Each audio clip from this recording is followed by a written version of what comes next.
जय राम ओम श्री राम जय राम जय जय राम ओम श्री राम जय राम जय जय राम ओम श्री राम जय राम जय जय राम ओम श्री राम जय राम जय जय राम ओम श्री राम जय राम जय जय राम ओम श्री राम जय राम जय जय राम ओम श्री राम जय राम जय जय राम ओम श्री राम जय राम जय जय राम ओम श्री राम जय राम जय जय राम ओम श्री राम जय राम जय जय राम ओम श्री राम जय राम जय जय राम ओम श्री राम जय राम जय जय राम ओम श्री राम जय राम जय जय राम ओम श्री राम जय राम जय जय राम ओम श्री राम जय राम जय जय राम ओम श्री राम जय राम जय जय राम ओम श्री राम जय राम जय जय राम ओम श्री राम जय राम जय जय राम ओम श्री राम जय राम जय जय ಚಾರ್ಜ್ ಇಲ್ಲ ಚಾರ್ಜ್ ಇದೆ 57. ಶ್ರೀರಾಮ ಜಯ Hello, Swamiji, you are muted. muted Shriram ಜಯ ರಾಮ ಜಯ ಜಯ ರಾಮ ಓಂ ಶ್ರೀರಾಮ ಜಯ ರಾಮ जय जय राम श्री राम जय राम जय जय राम श्री राम जय जय जय Ram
here. Chapter 2 is still down there only. Okay.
We'll just see which person is talking.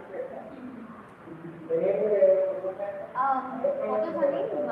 Devakumari Ma? Devakumari Ma? Devakumari Ma? Devakumari Ma? Wait, I'll do it from here. She doesn't know. I'll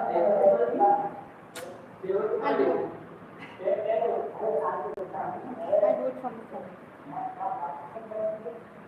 You mute it, no? Yes, sir.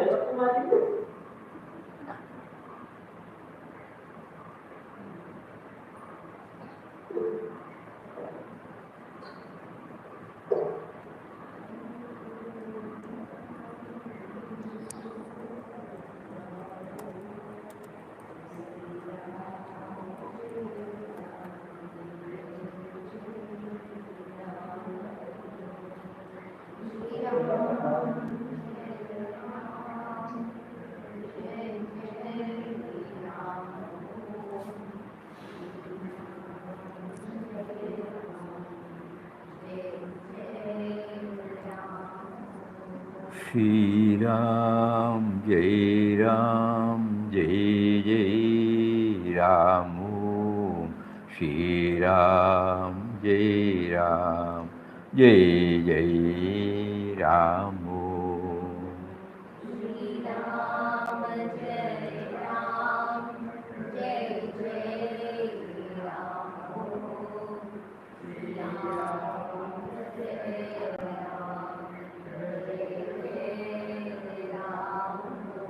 Shri Ram, Jai Ram, Jai Jai Ram.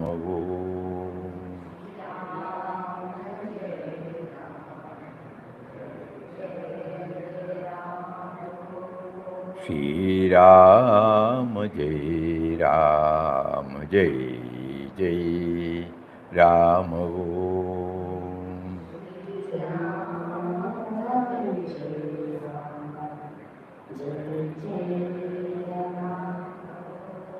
Shri Ram, Jai Ram, Jai Jai Ram.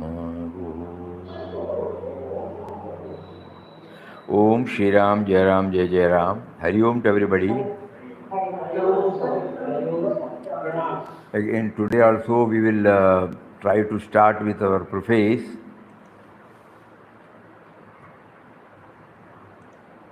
That is the preface.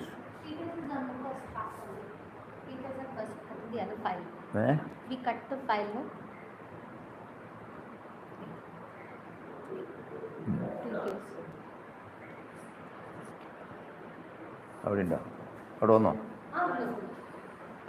Every devotee or seeker,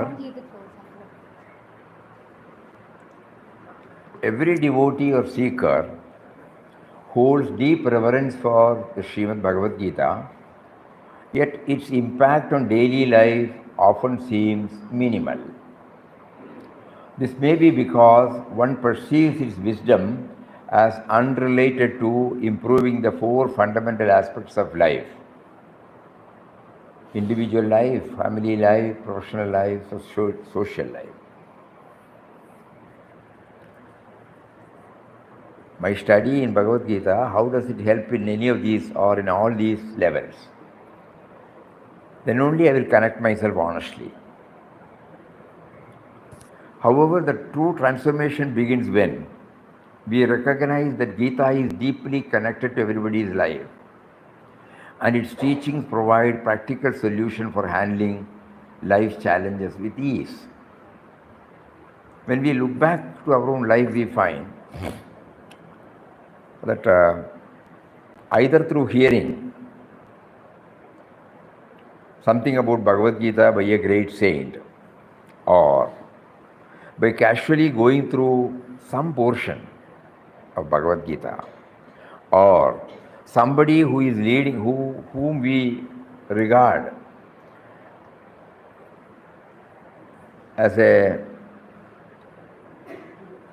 better person than us, when he talks something about Bhagavad Gita, we start listening. And then slowly we enter. Not as a part of our study, We are curious to what extent it will help me in any of these levels. Individual level, family level, professional level, social level. So this is how we get. However, a true transformation begins when we recognize. That is how we try to understand that Gita has got some relevance. Gita is deeply connected to everyday life, and its teachings provide a practical solution for handling life's challenges and with ease. When our thoughts, words, and actions align with a conscious process, they naturally become productive, foster harmony, lead to inner peace. With this perspective, an effort has been made to explore the Gita, revealing it as a timeless guide, a catalyst for maintaining harmony in our relationship, rooted in our awareness of the Creator. This study is divided into two parts: the background materials from each and every chapter that help to shape the perspective, and the core material, which includes clues for each of the 700 slokas across 18 chapters. Bhagavad Gita, a practical path to transform the mind from mediocrity to excellence. So, beloved Papa Swami Ramdas of Anandashram beautifully describes the Bhagavad Gita as a veritable mosaic of eternal wisdom.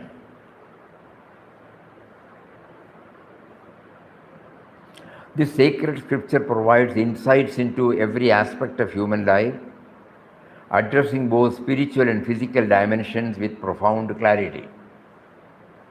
Its timeless relevance lies in the fact that it leaves no question unanswered about how to navigate life's challenges and opportunities. For those seeking the ultimate truth of philosophy and practical light for everyday living, Gita is an unparalleled guide. The core message of this remarkable work is to cultivate self-awareness, establish a meaningful connection with the indwelling divine power, and align harmoniously with our role in co-creation.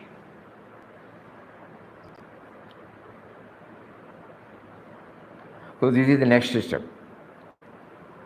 He,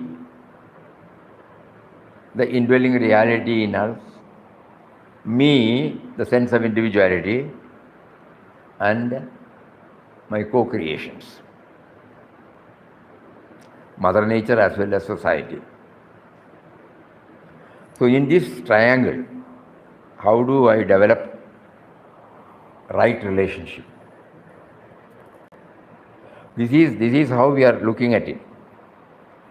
The ancient rishis, often regarded as spiritual scientists, delved deeply into the eternal wisdom and uncovered profound truths which they compiled into the extensive teachings of the Upanishads. To make these teachings more accessible to the masses, their essence was distilled and presented in the form of Srimad Bhagavad Gita. This is evident from the following Dhyana Shloka. So the Upanishads, deal with me, analyzing, dissecting. In the laboratory, we place ourselves and we remove one after layer. First is body, then mind, then intellect, then the power behind it. And so when they reached the power behind it, they had that, up to that, they will be able to explain. Up to removing this, they can explain. But the moment they have transcended this body, mind, intellect, it was purely an experiential journey. And after that, they revealed in the limited words about that power. About the power which is behind our sense of individuality, behind our entire co-creations. So that is the core. So Gita is not, Upanishad is nothing but that. But there are so many Upanishads. An ordinary person cannot go and do that. So it was distilled, Vedavyasa. From everything it was got. And that is brought out in the Dhyana Sloka. All the Upanishads are the cow. Milkman is Lord Krishna. Arjuna is the calf. Men and women of purified intellect are the drinkers. And the supreme nectar Gita is the milk. So this is the essential thing.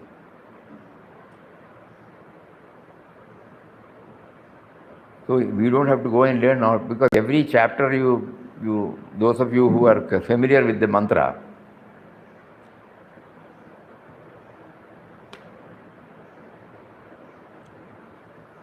Krishnarjuna Samvade, Minnadi enagum?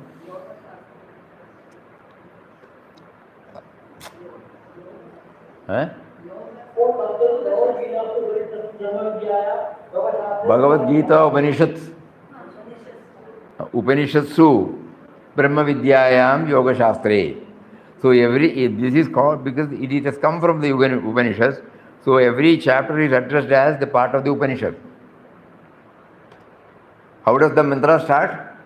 Closing.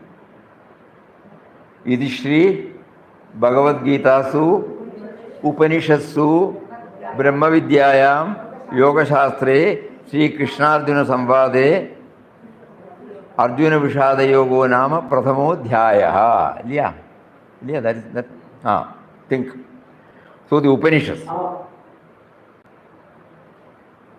So Upanishads deal with the subjective reality.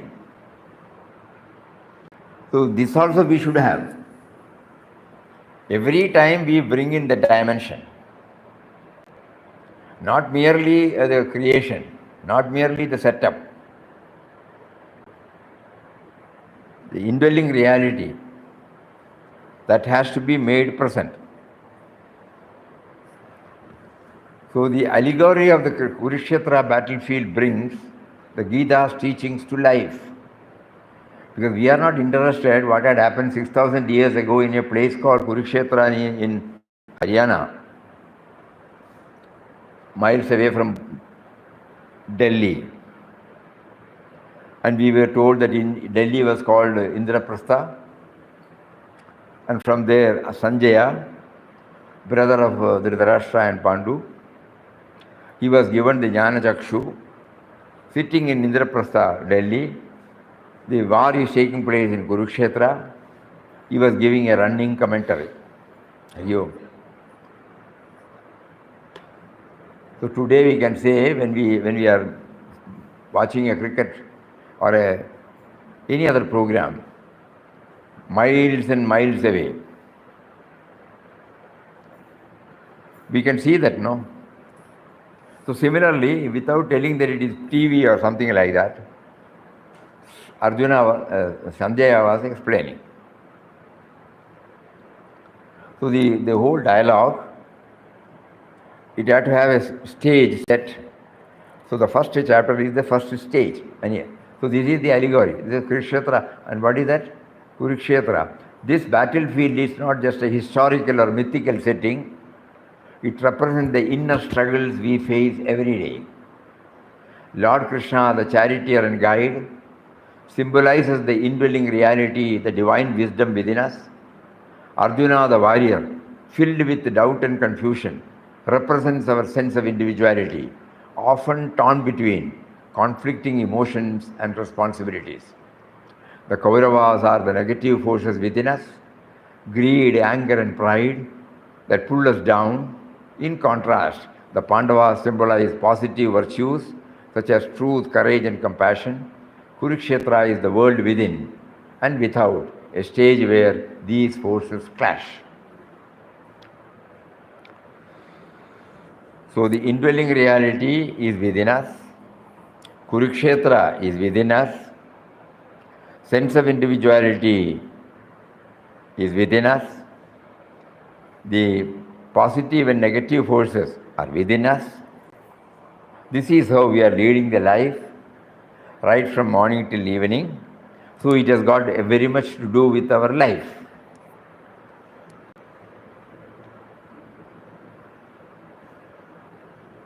Through the first stanza, the Bhagavad Gita tries us to discover that every problem faced by us stems from not rising from me and mine.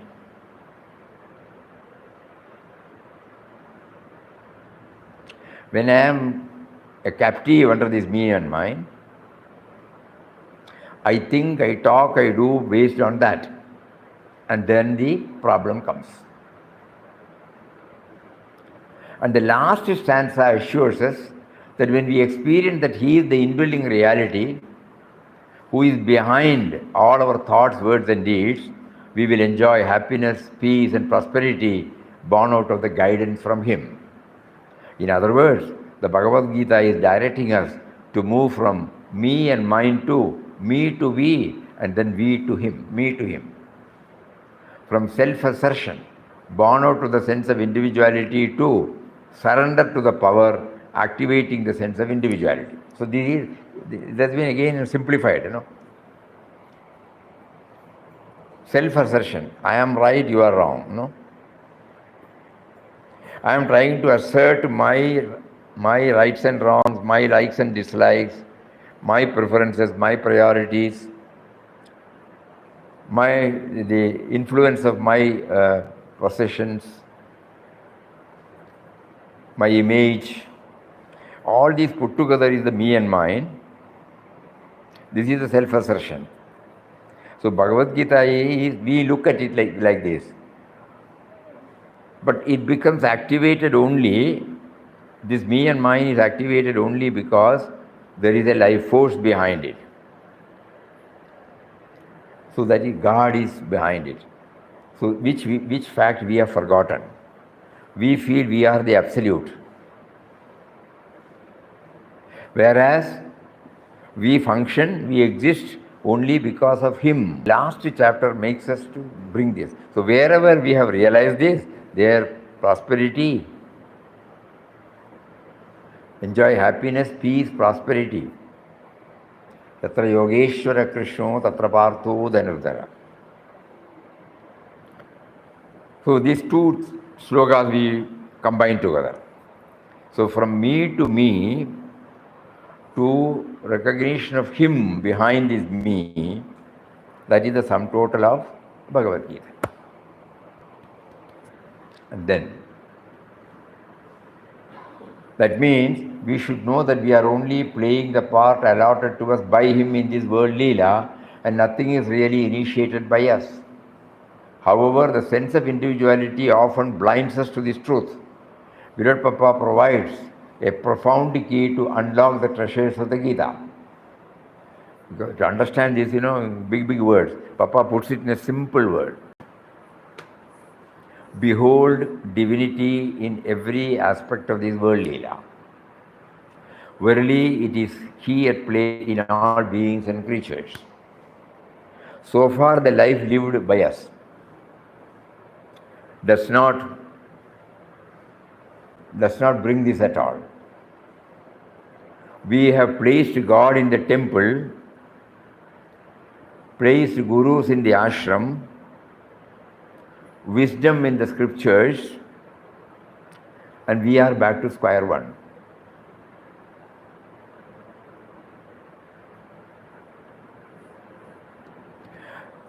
In spite of the fact that God has been with us, He is with us, He has been with us.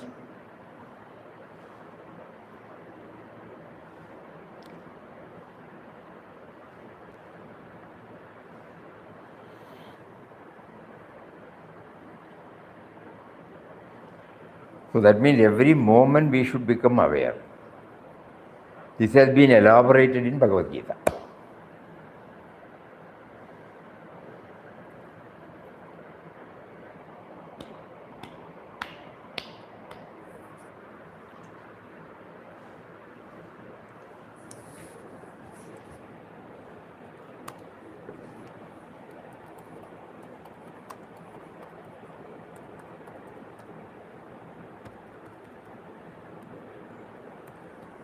Behold divinity in every aspect of this world Leela, verily He is at play in all beings, creatures.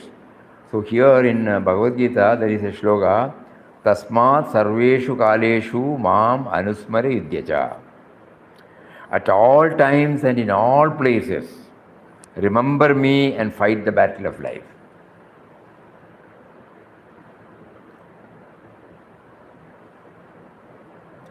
So this should be there, should be highlighted in our mind. Papa's quotation, behold divinity in every aspect of this world Leela, verily He is at play in all beings and creatures. And similar words are in the Bhagavad Gita, Tasmat sarveshu kaleshu mam anusmara yudhyacha. At all times and in all places, remember me and fight the battle. It's a tough job for all of us because we have not initiated ourselves into that project. We attend satsang, we go to ashram, we go to temple, we associate with labeled spiritual disciplines, but still we have not honestly accepted that He is within us. So this study should enable us.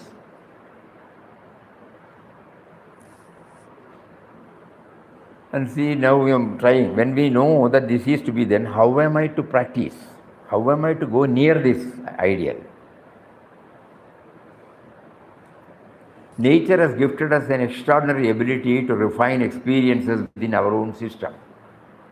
Yet, life today is filled with crudity. Crudity in our relationship, actions and thinking. Because of crudity, we don't accept Him. No?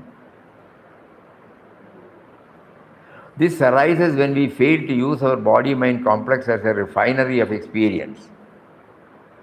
When we fail to use. Crude thing God gave us,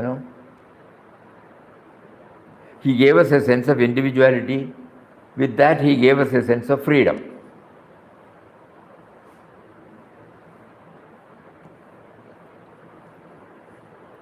But now, this approach, if I have to bring Him into the picture, whatever thoughts, whatever words, whatever deeds that come up, I cannot simply share. It has to undergo a process. Anything that is coming from a limited individual is crude. When it is undergone with the touch of with the God dimension, it becomes refined.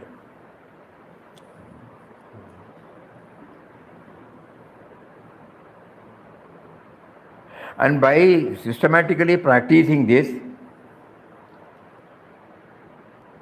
the mind, the thoughts, words and deeds become, they automatically get into this refining process.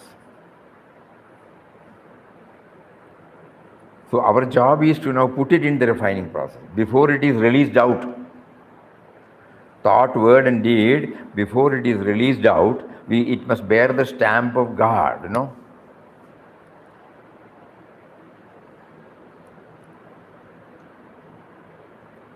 So that can come only when anywhere, when suppose we go and we ask for a certificate, we have to observe certain formalities, then only the officer concerned will issue a certificate. Similarly, here, whether it has got the God dimension, whether it is emanating from the sense of individuality or whether you have brought in the God dimension behind it. We remember Papa's one, on a different occasion he said, planning. When we have surrendered to him totally, there is no planning. So devotees asked Papa, we have not reached that stage to hand over everything to him. So planning is necessary for us. You can't say there can't be any planning. Even to come to ashram, we have to do the planning. Take leave, book the tickets, all those things are there. Then Papa smilingly said, who said you should not? Only thing is you add, planning, subject to his will. Anything he can alter at any time. That means you are bringing the God dimension. Initially I thought, I will go to ashram. So I have booked the tickets. At times, it so happens the train is cancelled, or somebody has to come tomorrow, a group of people. Day for yesterday they sent and they are coming. Today email was there. The chief man developed some problem and he had to be put the stent in his heart. So he is put off. Tomorrow they were supposed to come and stay for a night and go. 15 people. So okay, but he will, no. So then we remember Papa's words. Okay, it's all right. He allowed you to plan, but he has got the power to alter it.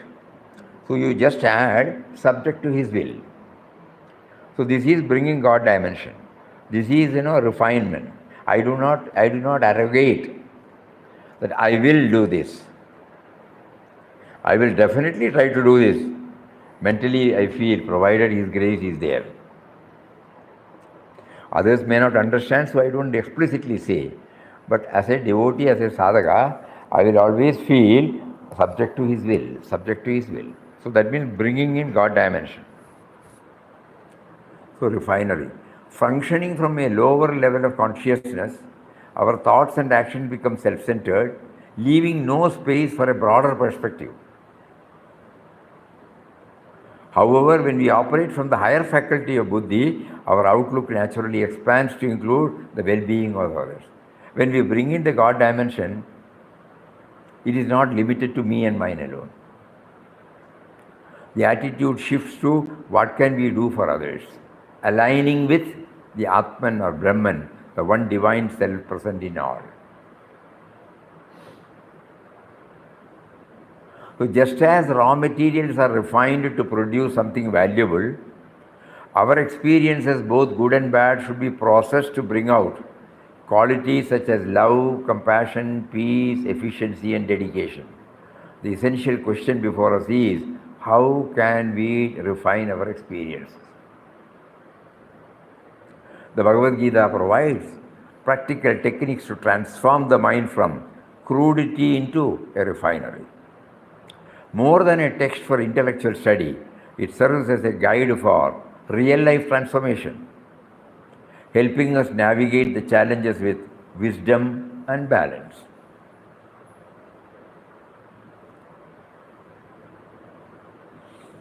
The 7th chapter is titled as Jnana Vijnana. What does it mean? Knowledge and wisdom.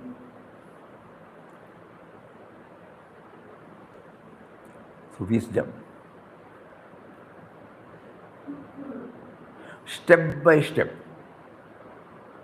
Gita teaches us to build strong character and personality by refining our psycho-physical energy system known as buddhi. This faculty comprising intelligence, discrimination, will and emotion is a powerful tool for human growth.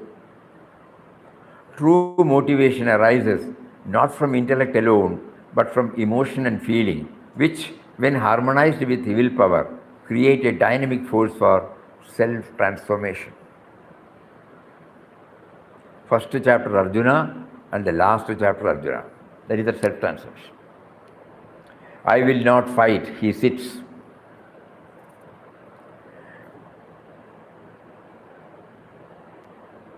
And in the last chapter, when Sri Krishna says in the 63rd or 64th, that means after 636 slokas, 36 or 37, he says, I have told you whatever is to be told. Now you decide. You think and decide. And Arjuna says, all my doubts have been cleared. I will do exactly as willed by you. Karishye vachanam tava.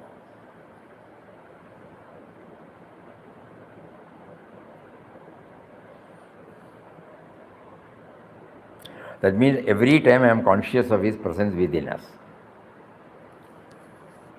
So step by step the Gita teaches us to build strong character and personality by refining our psycho-physical energy system known as buddhi. This faculty comprising intelligence, discrimination, will, emotions, these are the words which we can easily understand,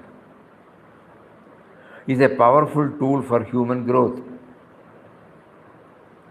True motivation arises not from the intellect alone, but from emotion and feeling, which when harmonized with willpower, create a dynamic force for self-transformation. By refining our inner energy, we cultivate creativity, courage, determination, focus, and innovation. The Bhagavad Gita gradually strengthens our buddhi, helping us regulate impulsive reactions, make wiser choices, and avoid regret.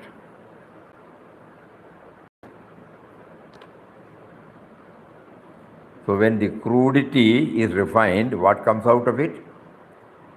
Regulate impulsive reactions, make wiser choices, avoid regret. Thus, the path of refinement is not an intellectual pursuit. It is a practical way of living, leading to clarity, harmony, and excellence in all aspects of life. And to begin with, how do I understand? You give me some example by which I can understand after the refinement takes place. So many things are not in our control. I am placed in between. I have to witness. Okay, I am not reacting. But what is the outcome of this refinement? A father sees his child go through many moods. Dirty one moment, mischievous the next, laughing in the morning, crying in the evening, yet his love for the child remains unchanged. This is an example of Samabuddhi. In the same way, a true seeker recognizes the presence of the divine in all situations, joy and sorrow, success and failure, laughter and tears. We have not tasted, but this is what we have been given by Him. You will reach that stage.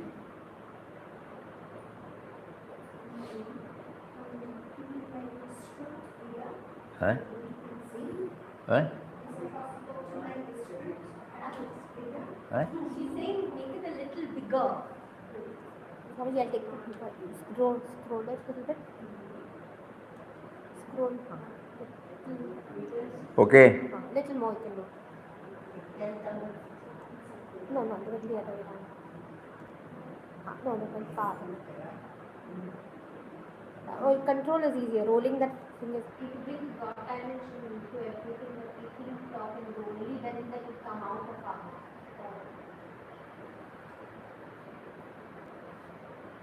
All are keeping quiet.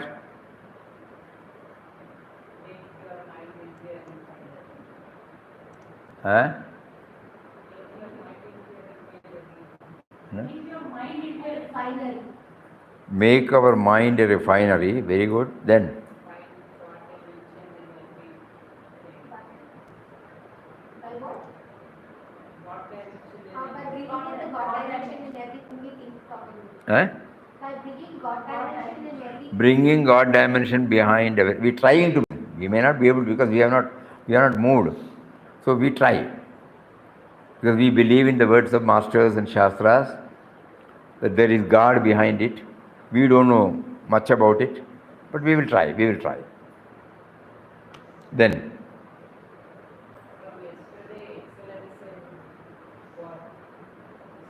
From yesterday, it is excellence in everything we do. No, we are talking about the first part. Now, what do we talk? First part. We have covered some points, If the first part is not clear, Behold divinity in every aspect of the that is God dimension.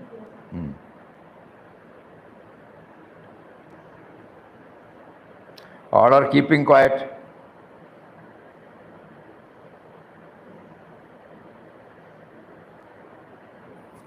Transformation process is going on. Transformation process is going on. Eh? Transformation process is going on. All are quiet.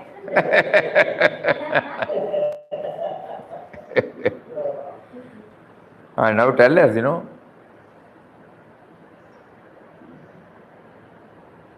before we step into chapter 1, we should be very clear about the background. We are now standing before the Gita mansion, 18-roomed mansion. Kurukshetra is within us, Krishna is within us, Kauravas are within us, Pandavas are within us.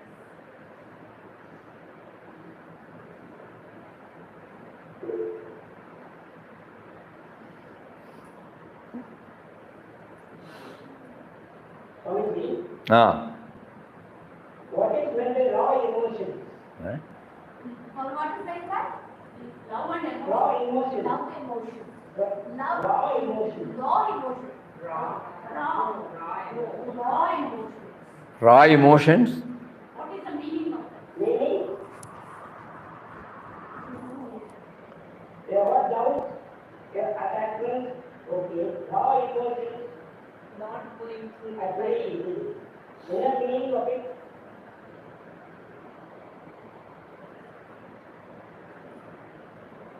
What could each and every day for the emotion. But how is it raw or right? How does the emotion? There are any right emotions or raw emotions?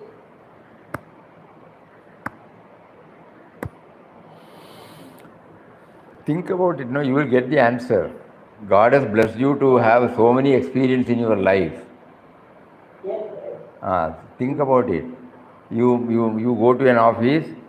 You are regular in your office. On one day somehow you have to be late. Your superior says, "Why are you late?" Immediately you say, "Every day I am coming, and today there are some company circumstances. That's why I was late." Is that the right word? Or you will say, "Yes, I shouldn't have come at this time, but this thing had happened. So because of that, I had come late." So you pause for a moment. You go through that. Your raw emotions get refined, and then you handle it. You are answering as your boss. He is in charge of so many employees. Tomorrow, if everybody comes late, he cannot be a mute spectator. So he has to ask certain questions. That is why he has asked the question. So we have to answer it in a convincing way. All these processes, if we go ahead with our emotions, which are raw, then the result will be what? You know it. So like that, there have been so many incidents in all our life where we rushed up with an emotion, and then we regretted. Oh, I shouldn't have done it. I'm sorry, sir. It was a slip of the tongue. We all go there. Many incidents. So these are all the things which make us to know. We jump into some conclusions and we utter something. We act something, and it brings chaos. It breaks so many relationships. Negative.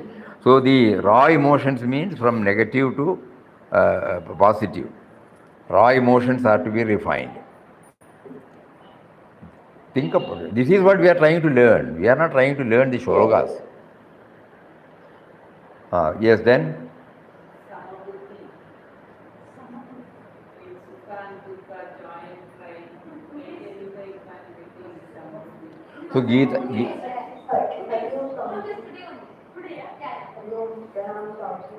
huh? So, something, Samabuddhi. when the mind will get refined, then the outcome will be some of the things. That means, नहीं अभी in the way of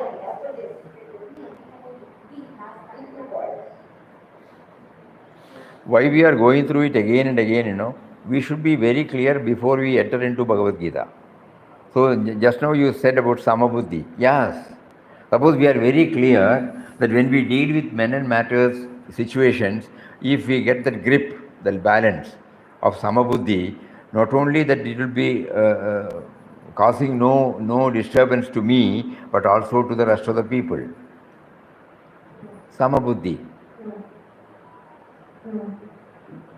The other day we shared, you remember, the mother asking the child to bring the milk vessel, and the child enthusiastically took it up, was bringing it. Suddenly it lost its step, fell down, the entire milk got spilled out. She was shocked. What will mother do now? Mother was watching. Mother did not utter a word. Smilingly she came and said, if you want to play with milk, you can do it, because this opportunity we will not get to make it lighter. Then finally, she took the lead of clearing it. The daughter also joined it, and everything was cleaned. The mother was back. So the girl was feeling better because the mother did not shout. And then she asked her to bring water, same filled, the girl steadily brought it without spilling, then she patted on her back. Oh, this time you could do it. Not that she blamed, last time you did like that. This time you could do it. That language, you see. These are all refinement. Immediately the girl said, while I was coming, I was very careful. Suddenly my mind started thinking about something else. I lost my grip.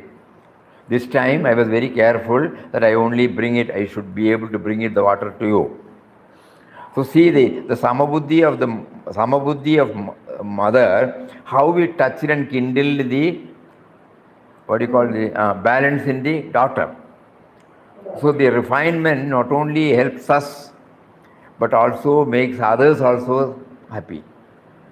This is what we are trying to understand. So Samabuddhi is very nice. If we remember this word, that itself is a great help. Ultimately, we can say, if I am in a position to maintain Samabuddhi, that Samabuddhi can come only when I remember him.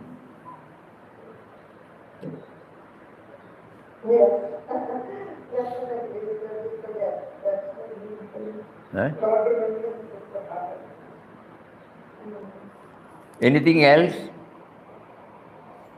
The same child in the morning he's naughty, in the afternoon he's crying. That is okay. That is there, Samabuddhi. Oh yeah. Then what else?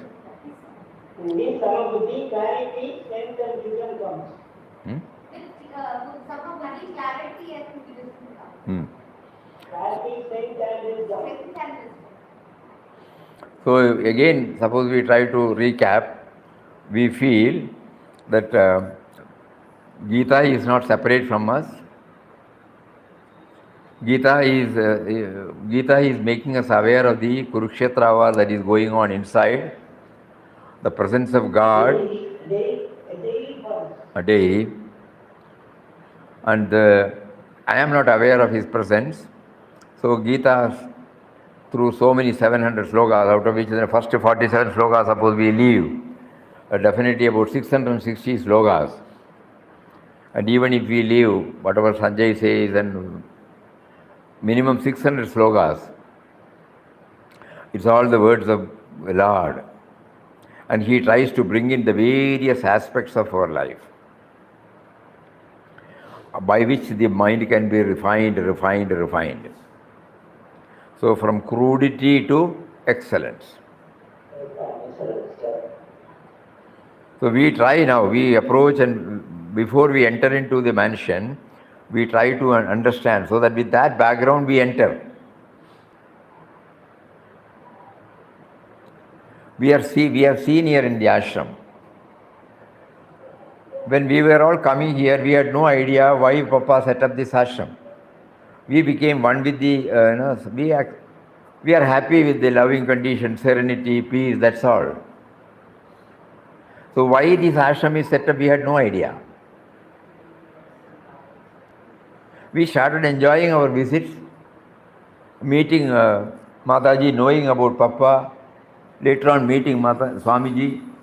They gave us some joy, but we did not know what the ashram stands for. So when we were prompted to go to In the Vision of God, and in the last chapter when he mentions about this ashram inauguration, in 1931 what he spoke, 1931 what he spoke, he has recorded it, which came out in 1934 or 35. But none of us had seen this until a few years back. If at all we have gone through that, it is part of the text. It did not register to us. This is the main. And as soon as he made us to locate this, we brought it out in the form of a board here. We always complain, why did you not make us aware? Because the whole, why am I trapped here? The ideal of the ashram is universal love and service based upon the vision of divinity in everybody. Here all are welcome irrespective of any denominations. This is a place where you try to learn mutual love and service, so that whatever you have learned here, when you go outside, it will be helpful to you. So this is the purpose. The moment we come to know and then we bring all our activities here in line with that, there is an additional revealment. Because everything should sync with this, broadening our vision, loving and serving all, mutual love and service. See? Just like that, if we are aware of Bhagavad Gita's ideal, right from the start, we will be able to enjoy it. So when I chant Ram Nam, if I am very clear that it is to expand from me and mine, then only universal love and service can become a reality. If I hold on to my me and mine, I will not be able to expand. Whereas the founder says this is the ideal. So similarly, what is the ideal of this ashram, of Bhagavad Gita? Teachings of the Bhagavad Gita are applicable at individual level, family level, workplace and society level. All of the teachings of Gita is applicable at individual level, family level, workplace. Yeah. This should be very clear. The three, that is the ideal. The trigonam, the triangle. He, the indwelling reality. Me, the sense of individuality. And the third, rest of the creation. So a proper relationship, if we can develop between he and me and others. He himself has come in the form of others. So which fact I don't know. So Bhagavad Gita enables us to understand this. Like that we have to keep on churning, Then the ideal becomes clear. And when the ideal becomes clear, then we try to enter into each room of this mansion, great mansion. Otherwise it will again be an exercise, a futile exercise, to be blunt. After some time we will forget everything. It will not go within because we have not still integrated with our life. Our study is now to integrate with our life. We are not interested in the intellectual part of the study. We are somehow trying to integrate with our own life. So at the moment, Papa within prompts us that you approach that the purpose of Gita is to transform your mind into a refinery. So that any thought, any word, any deed that goes out of you passes through this refinery, and when it is such passed through, it becomes not only it gives you not only peace and harmony, but it also spreads peace and harmony in and around you, which is otherwise called universal love and service.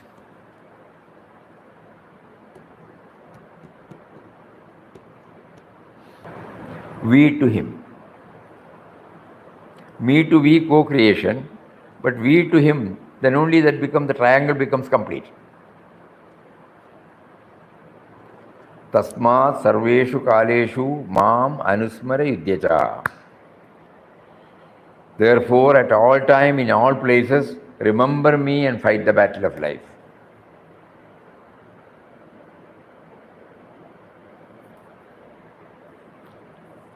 So with this background, again tomorrow we will try, and then we will try to enter into the first row.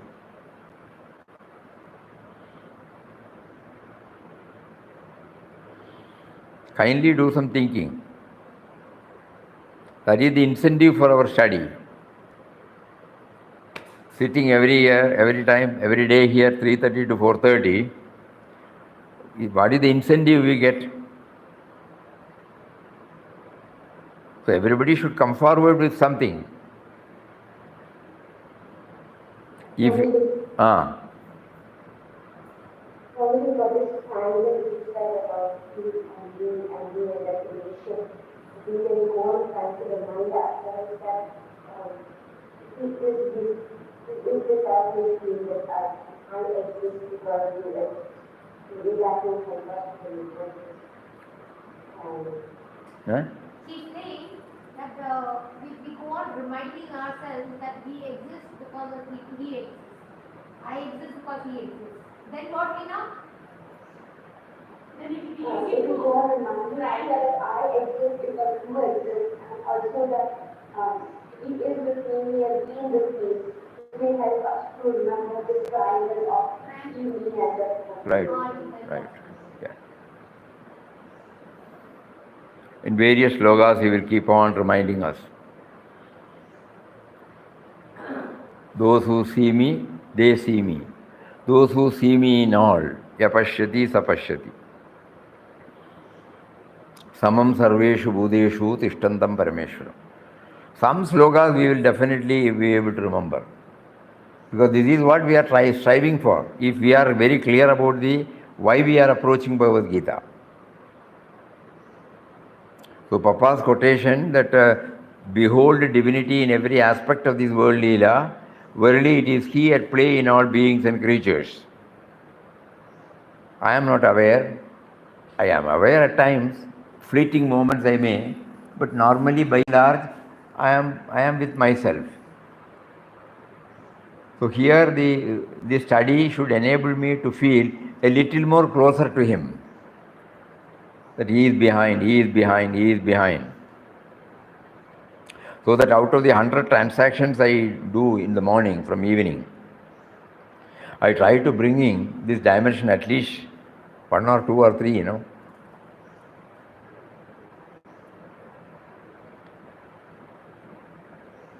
So kindly think about it and join with us in this journey, not as a mute spectator, but as an active participant. Then only there is joy.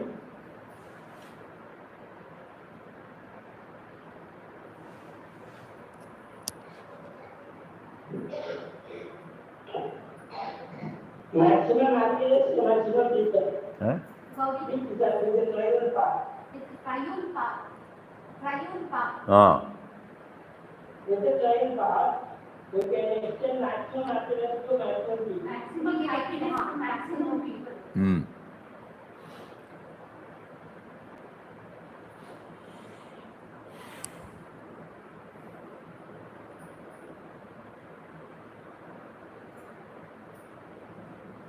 Kindly think about it. Let us see what is in store for us tomorrow. Hari Om. Om Shri Ram Jai Ram Jai Jai Ram.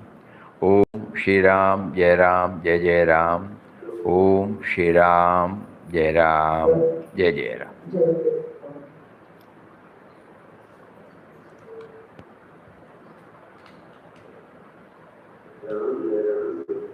Hari Om, Hari Om, Hari Om, Hari Om.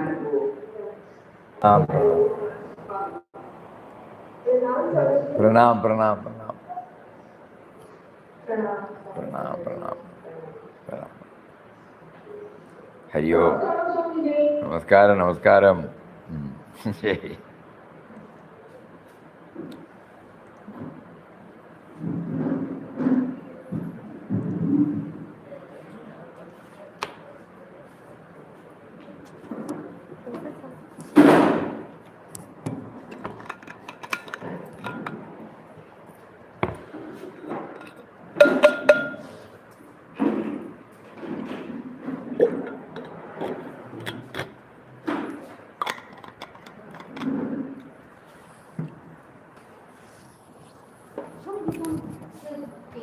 Vandanam.